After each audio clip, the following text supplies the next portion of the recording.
The race to 5G is on, and the battle for talent is getting fierce.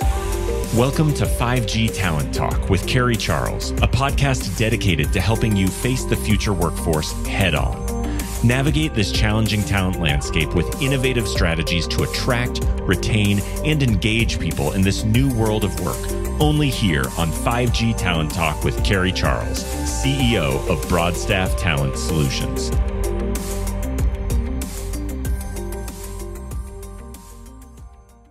Hi, and thank you for tuning in to 5G Talent Talk. I am your host, Carrie Charles, and I'm so glad you're here.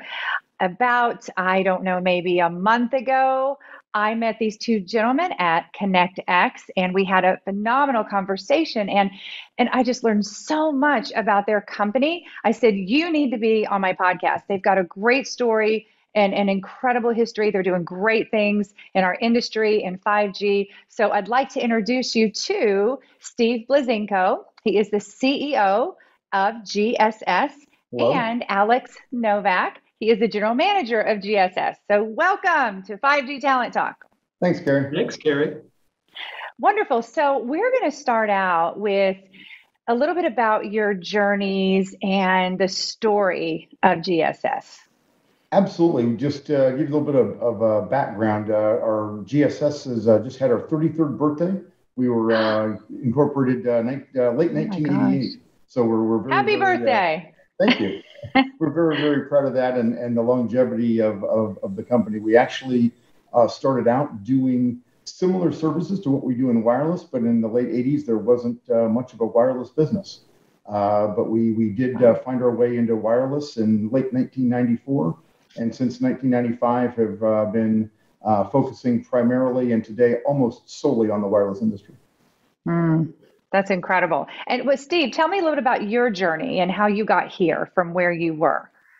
Absolutely. I actually, assisted my father, founded the company. He and I started this when I was in college, many years ago. He actually did the incorporation with a partner at the time, which that didn't last real long. And we moved through business. Really, it's a family owned, still a family business. Something else we're very, very proud of, but have navigated our way through a couple of different industries really, and until we found our way to wireless, and this is our home. I love that story. Alex, tell me about your journey. So my background professionally and educationally has been in commercial real estate. And in about 2000, I got involved in the site acquisition side of things when telecom was really starting to boom. And now Steve and I have known each other for over 20 years. So we kind of grew up in wireless together and, got to know each other when we were both about 30, 31, and now we're not. But that's all we'll say about that. But you look it, and that's all that matters. Thank you. So, in the course of doing site acquisition all over the country, I've maintained a relationship with Steve and with GSS, and we've partnered on projects throughout the years. And, I'm sure we'll talk a little bit more about this later, but I was given the opportunity to join GSS and help grow it, and here I am. Wonderful. Well, let's talk about GSS. Who are your customers? Talk about your services. Let us get to know you a bit. Absolutely. GSS started out in the late 80s as an environmental services company. We did a lot of, and we still do a lot of, phase one environmental site assessments today for wireless. We still do an awful lot for commercial real estate, banking, things of that nature. We did a lot of underground storage tanks, contaminated soil, groundwater work. Things of that nature, soil and groundwater cleanup. As we moved into wireless, we really saw a need at the time for some of those services, mainly phase ones, but then also branching out into the other portions of FCC compliance, NEPA, Section 106, tribal consultation, things of that nature. And from our first wireless project down in the Tallahassee, Florida market, and then both through North Florida and the Gulf region, paired environmental services with site acquisition. And so we our first projects, even though we were a Midwestern-based company, we're down in the Southeast, grew the business, I guess, back towards the Midwest, and really didn't start doing our first work in our home state of Iowa until sometime 99 or 2000. Wow. So that's really the path we took. And as far as the services and the clients go, we still have that core. I mean, we got into this, doing site development, doing FCC compliance through site acquisition. Today, we have grown and maintained over about the past 10, 15 years a construction services, construction management, full site development portion of GSS. We marry those services together for our clients who are, everybody's, heard of, tower companies, large and small, major carriers. We also do an awful lot of wireless work for traditionally non-wireless industries, such as utility companies, railroads, things of that nature. So anything to add, Alex? No, it's just I've watched GSS grow and perform for many, many years, and to see what Steve has done as a leader, not only with this company, but within the telecom industry as a whole, is just, it's really something special. So you have, speaking of something special, you do have something special that really differentiates you from your competitors in the marketplace. So tell me about that. So it's something we call design for compliance. And it really starts with the site acquisition phase of site development. Now, we do everything in-house at GSS. That's not common in the industry. So if you engage a site acquisition firm and ask them to do environmental compliance, they're going to have to outsource that. If you go to an environmental compliance firm and ask them to do site acquisition, they're going to have to outsource that. We have both functions under one roof, which allows us to look at site acquisition or site development under a very unique lens. Now, we have people that are cross-trained across both disciplines. So here's how that helps us. Traditionally, if you have your site acquisition firm, going out, searching candidates, bringing you options, they're going to do their function. They're going to meet their contractual obligations, and they're going to get paid. Well, then it's a handoff. It's a handoff to the A&E firm, and then it's a handoff to the regulatory people. And what can happen, and what often unfortunately does happen, is that there are landmines, whether that's historical properties, whether it's, NEPA, Section 106, tribal issues, environmental issues, and that can really trip you up. So then what do you have to do? Okay, you have to go back to your site acquisition person, go, that candidate fell out, we need you to get another one. Now, we're looking at all of those things up front, right? Because we have such a tight network of professionals under one roof, I can make a call to our Des Moines office or, to Steve in Tulsa, or, I can walk down the hall here in Dallas and say, hey, what do you think of these three candidates? What do you think of these three sites? What have we seen in the area? What do we think are potential landmines that we can avoid? And where we reap the benefits of that is really in savings in time and cost to our client. We don't have to go back and start over. We anticipate, the problems up front, which is really something special here. Wow, that's awesome. Anything to add to that, Steve? Yeah, really. And the one thing, Alex mentioned, having our folks, cross-trained, which is absolutely the case. But one advantage that does do also is from a site acquisition standpoint, especially these days with the proliferation of small cell, CRAN, right of way and pole mounted installations. There are avenues through FCC programmatic agreements and through FCC rules to where, some of those installations can get built. Either they can be exempted to where they're not going to have to run through the FCC regulatory process, or they can go through an abridged, maybe a tribal only or an abridged, regulatory format. So what we can do is we can take a look at those, and from a site acquisition standpoint, take a look at those areas up front and say, hey, if we're working in the right of ways, if you're going the right of way on the north side of the street rather than the south side, we can save this many time and dollars by taking a different regulatory path than we can if we were to just kind of go at it blind.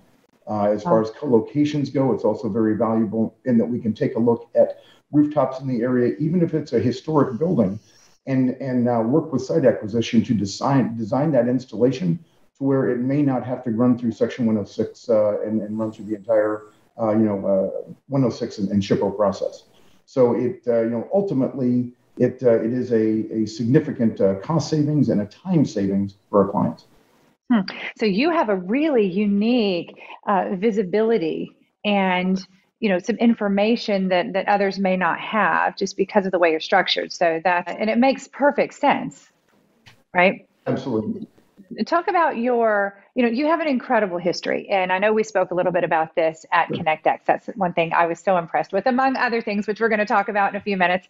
But talk a little bit about your successes over the years and your history. Well, really, our successes are born from the fact that we have been doing this in wireless for well over 25 years. We have maintained an internal database. We have cited tens of thousands of sites across the U.S., virtually every state in the lower 48, most municipalities that you've ever heard of. And we've maintained an internal listing, an internal database of where some of the problem areas are. Whether that be from a tribal perspective, whether that be from a zoning or a local historic commission perspective. Mm-hmm. And really, you don't get that unless you've been doing this as long as we have. Right. That's incredible. Anything to add, Alex?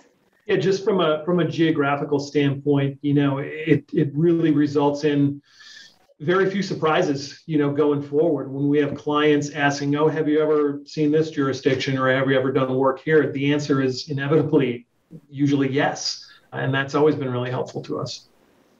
So you have some unique relationships, and you've mentioned tribes a few times. Can you talk further about that?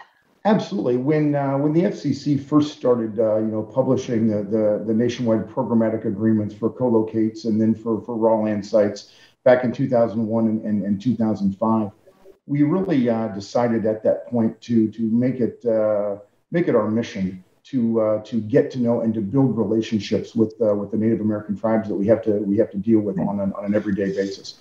And so, anybody can go out there and make a TC&S filing and send in the information. Where I feel we do have an advantage is we've taken the time over the years to get to know a lot of the folks in the regulatory process that are part of the tribal governments.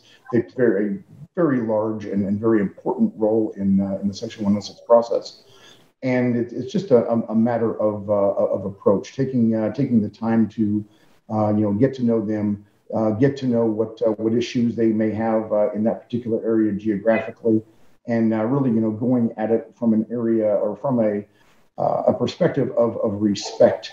Rather than just coming at it and saying, "Hey, we know we're going to butt heads. Let's just do it early and often." We've had a lot of success getting a lot of very difficult sites placed, taking a more respectful approach. I love that. Alex, what are your thoughts? So going from the site act side, the communication is definitely important. I'm currently, and my team is currently working on a large 5G project on the West Coast in Southern California, and it's all in the right of way. So, we really have clear path to developing these sites. However, the residents have questions in these particular municipalities, and giving them a voice and offering to listen to them and answer their questions has been instrumental in getting these sites approved. So, just the relationships that we've established with the jurisdictions out there and communication with the residents, I think is really resulting in a lot of success for us on that particular project. Alex, you said giving them a voice and listening. And, Steve, you continue to talk about relationships. I mean, that's a big part of your culture. And this was something that really impressed me. I want to talk a bit about is, what is it like to work for GSS? Well, I'm going to have to defer to Alex on that one. or let's put this way, I'll at least let him go first. He'll go first. Okay, good. Without sounding too cliche, Carrie, it's a dream come true. Like I said, I've known Steve for over 20 years. We were very good friends before I came to GSS. I've been at GSS for a little over 2 years. We kind of hatched a plan in 2019. We saw each other at South Wireless Summit in Nashville. before COVID hit. And, we were having some fun. And he said, don't you think it's about time we joined forces? And I said, yeah, I definitely do. And he asked me if I would consider moving to Dallas. I was in Chicago at the time. And I said, yeah, absolutely. So over the course of the next 6 months, we hammered out our details, and it couldn't be a better situation. I feel like, so I was a small business owner before that. I had a site acquisition firm for 20 years, and I still feel like I can have my fingerprints on this company and what happens in this company, while just having the resources, the support to grow the business, to do the business the right way, and to bring the right people on board. It's just, it literally couldn't be a better situation. So what about from your perspective and what you've heard as how, what it's like to work for GSS, Steve? Well, thanks, Carrie. As I mentioned before, we are a family business. This was started. Like I said, my dad was instrumental day one, or are still maintain 100% family ownership. And honestly, we really make a genuine effort, and I do feel like we succeed most of the time in treating GSS like a big family. It's a really, really, really big family. And, we have got, we obviously, hope and whatnot that every one of the GSS team members has our back, which we absolutely feel like they do. We certainly have theirs. And, look, all families have ups, downs, difficult times and everything else. But it's just a matter of working through it and taking that more personal approach, which is, one of the reasons why, we've been very, very fortunate and really don't have a lot of turnover. People get here. We've had people retire from GSS after, almost 20 years, 29 years. Folks come and very, very few leave, thankfully. Let's talk more about this, because retention is such a hot topic right now. Absolutely. There's the great resignation. With the pandemic, people are rethinking their lives, their careers, their future. Retention is one of the number one problems for companies and leaders today. And what strikes me about this conversation is I just keep hearing longevity. And, Alex has known you, Steve, for over 20 years. GSS has been in business for over 30, and you've been in wireless for over 25. And you've had people that have stayed with you over 20. I mean, there's so much longevity here. And I have to ask you what the secret is. Like, what is your secret to that low turnover, high retention? What would you say is your turnover rate now, average? Well, honestly, most years it's 0%. There are years where it is, 5-6%. Very, very rarely, if ever, is it higher than that. But okay, really, you got to tell us your secret. All right, you got to tell everybody your secret, because that is amazing. I don't want to give out the too much, because we really enjoy the position we're in. Right. But Carrie, this isn't rocket science. It's just a matter of we genuinely make every effort to bring people up from within, from the ground level.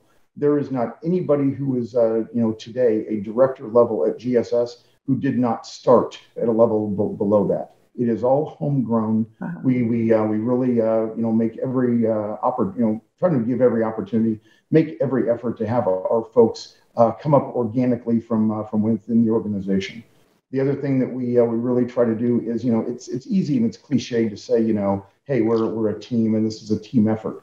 But we try to take that to the next step in that we make concerted efforts, and it's really our everyday business dealings to get people in the organization from top to bottom involved in projects at an early level, have input in terms of how things should flow. Look, it's not just senior level folks that have all the good ideas. I'm really not a fan of that line of thinking. There are some fantastic ideas. Someone doesn't have to have 5, 10, 15 years in the wireless industry to be able to come up with a good idea or a good process or a good approach to something. It's really more about critical thinking. And so those are the folks that we really go after and that we recruit. We bring on, honestly, a tiny percentage of the folks that we interview and the resumes that we review, but we make a concerted effort to pick the best people and, honestly, the problem solvers. I know everybody's looking for folks that can solve problems, but it is especially in what we do, in that it is very technical. Look, we are a niche business. There's only a handful of companies out there that serve the wireless industry that do a lot of the environmental services that we do, and the ones that are out there, we're all pretty good at it. But it's not like being in the restaurant business or something of that nature where it's on every street corner. So it's really it's critical to find the right types of folks, the right types of thinkers to get this done. I love that, the right types of thinkers. There was so much in what you just said that I want to go back to. But first, Alex, tell me in your view, what's the secret to your high retention rate? Really, it boils down to three things, Carrie. It's autonomy, it's responsibility, and it's accountability. None of our leadership team micromanages anybody, right? Everyone is trusted to do their job.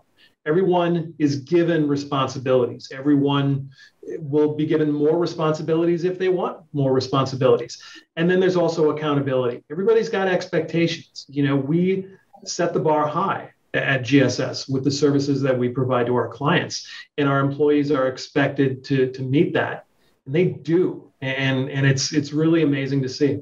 So you mentioned, Steve, that you promote from within, and that many or all of your directors have started with you, at a lower level before they became a director. So I'm just curious, how do you, achieve this with, let's say, some challenging or highly skilled roles? I know that people come to us as a staffing company and they say, we have to fill this role and they have to have these exact skills. So I guess my question is, if you have someone that you've identified that has the DNA for the role, but they don't necessarily have the skill to move up into that next position, do you move them there and then surround them with mentorship training and train them up to it?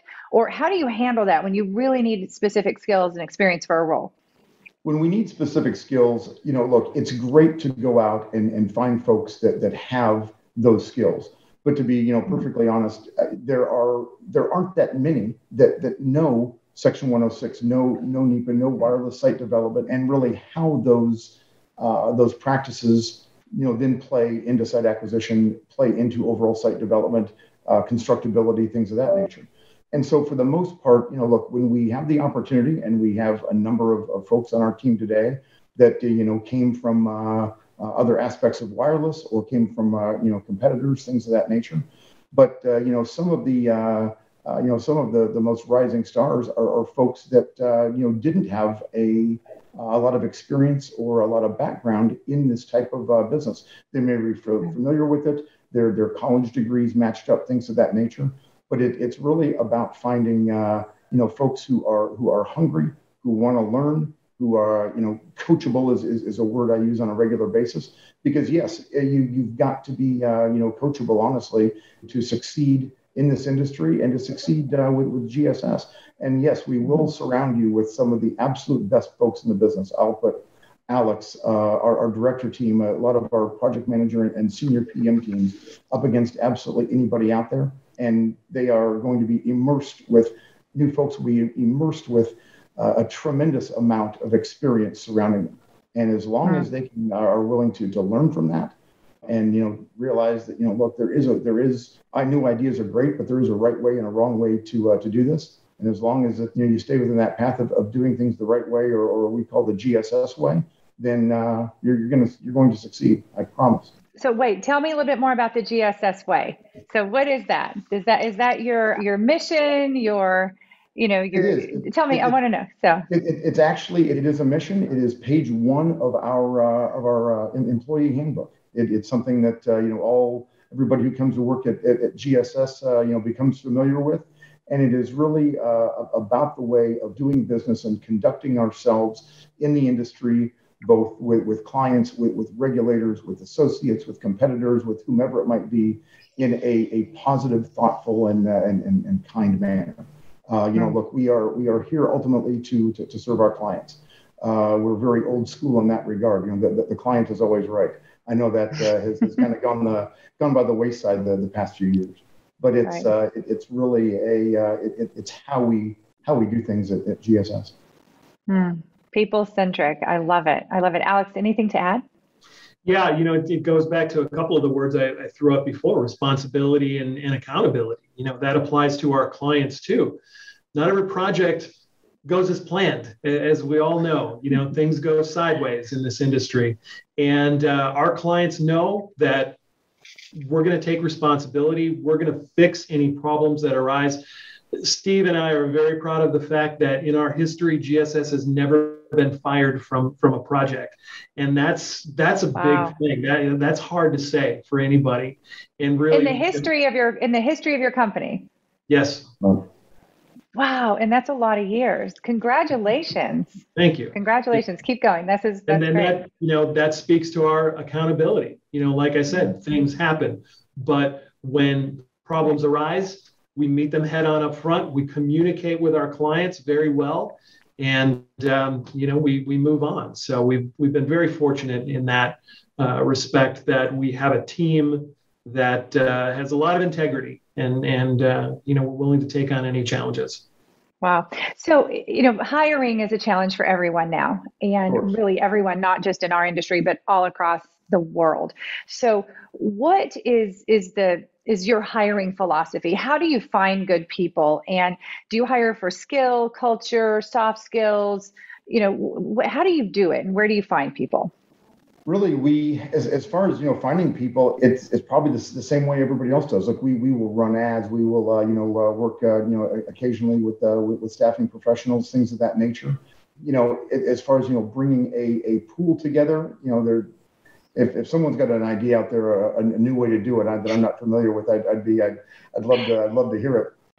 We do sometimes reach out directly to colleges and universities to say, hey, who have you got that's graduating in a field that we are interested in, and sometimes reach out and talk to folks that way. But really, ultimately, the hiring process is, look, we're not looking for just someone who absolutely fits into a singular or one contained box. I'm a big fan of ideas and creative thinking, and if the communication skills are great, if the problem-solving skills are good, if they appear like they're capable of building relationships, and most importantly, are they someone that I would put in front of one of our clients? Then those are the key skills that I'm looking for.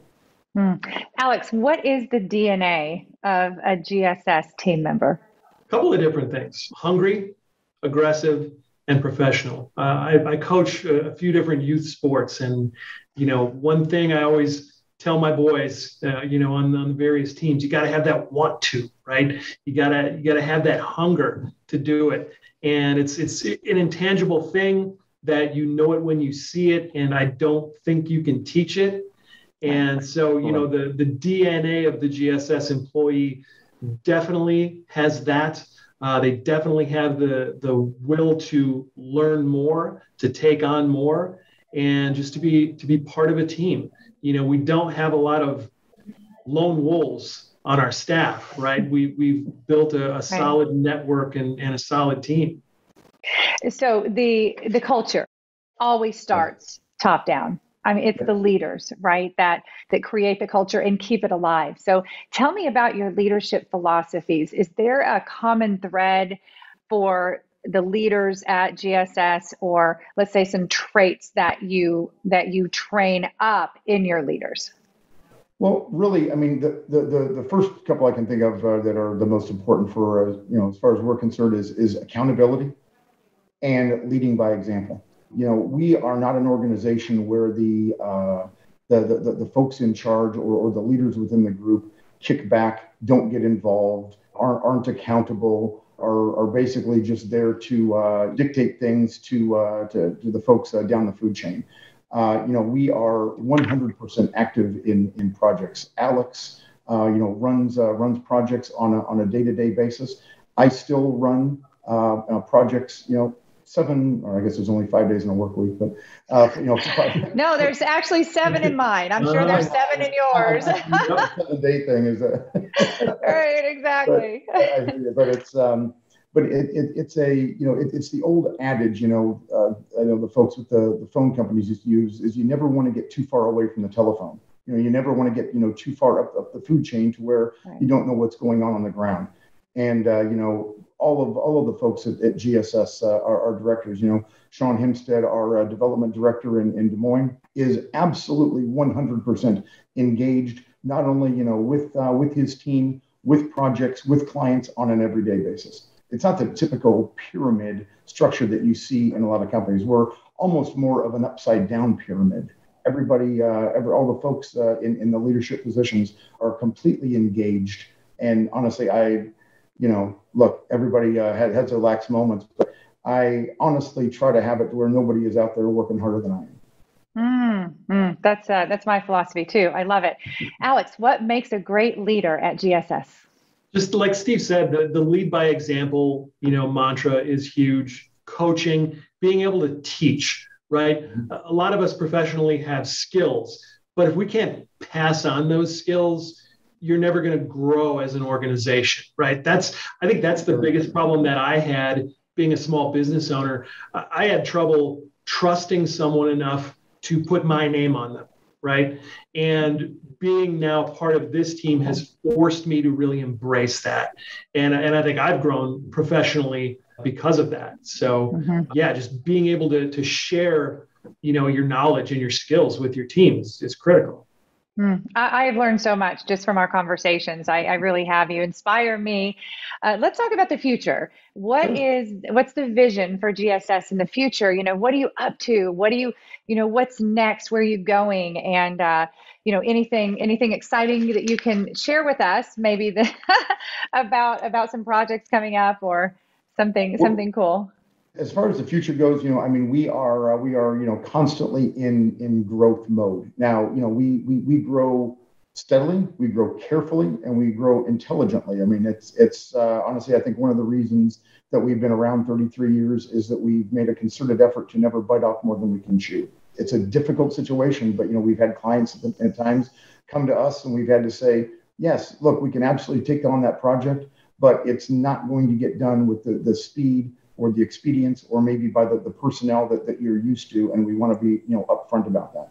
So yes, we are absolutely always in growth mode. As far as new things, new projects, we are constantly expanding our services menu, constantly expanding our geographic footprint. A lot of the work that Alex is doing right now, a lot of the permitting, the 5G work that he's doing in Southern California. As we've worked in California for many years. But that type of project is new to GSS, and I feel very good about the fact that we are performing very well. So it's really a matter of not getting into things that we don't know. We know what we're good at, and so our growth and our future is expanding the things that we know that we can do really well to new clients and to maybe different geographic markets, places where we have worked in the past, maybe not with the consistency that we do today. Wise words, Steve. Alex, give us a peek into the future. Yeah, I mean, for me, it's expanding the footprint of the site acquisition division. That was my charge coming here. I think we've made great strides in doing that, getting the GSS brand out there as much as we can. I mean, when you gave us this opportunity, Steve and I were extremely excited. This isn't something that we've done, but I've watched. Call me a tech geek, whatever. But I've watched your episodes before, and thank you. When you asked us to do this, I was thrilled. So yeah, just increasing the brand awareness, letting people know who GSS is and what we can do. Well, I am so thankful that you said yes. And like I said, you are an inspiration. This has been just a fantastic learning experience for me. And I'm going to add pieces of your culture to my culture at Broadstaff. And I just want to thank you so much for coming on the show. There's so many people that's wondering, how do I work there? I want a job there. I want to hire them. They're amazing. Okay, so how can people find you? Well, I guess the easiest would probably be through our website, www.gssmidwest.com. They can also, Alex and I are both on LinkedIn. Reach out to us there. There will be links to, many of the state wireless associations where we're very, very involved in those, sponsor those events on a regular basis. There will be links to us on some of their websites. We are members of WIA. I know that you can find us through there. So lots of different ways to find us.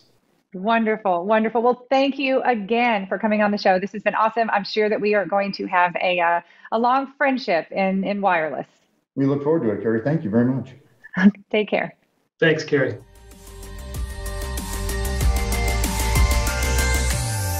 Thank you for listening to another informative episode of 5G Talent Talk, brought to you by RCR Wireless News, Telecom Careers, and Broadstaff Talent Solutions. As we advance into the future, we promise to bring you the resources you need to navigate this ever-changing landscape of 5G to help you attract, retain, and engage people in this new world of work. To access the show notes or leave a review, visit broadstaffglobal.com. Until next time.